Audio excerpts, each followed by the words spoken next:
Hello everyone, in this quick tutorial, I'll show you how to download and install the Claude AI Desktop app on your PC. This way, you can easily access Claude right from your desktop without needing to open your browser every time. First, open your browser and search for Claude Download. Look for the official download link and click on it.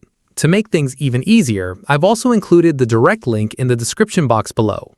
On the download page, you'll see options for download for Windows and Windows ARM64. Unless you specifically have an ARM processor, most users will just need the standard Windows version. Click the Download for Windows button. This will immediately download a small 6 MB setup file. Once it's finished, open your Downloads folder and double-click the Claude setup.exe file.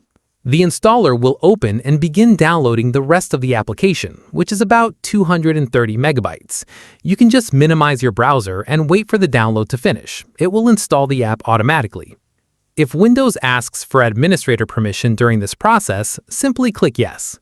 Once the installation is complete, the Claude app will launch automatically. Click on Get Started. Next, you'll be prompted to sign in using your Google account. Choose your preferred Gmail account in the browser window, and once the sign-in is complete, click Open to return to the app.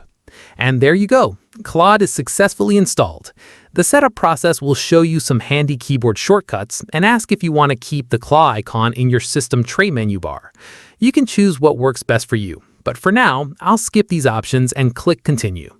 Finally, let's make it easy to access. If you close the app and open your Windows Start menu, you'll see Claude under Recently Added. Just right-click on it and select Pin to Start. Now, whenever you need to use Claude, you can quickly launch the desktop app right from your Start menu. That's it. If you found this video helpful, please subscribe, and thank you for watching.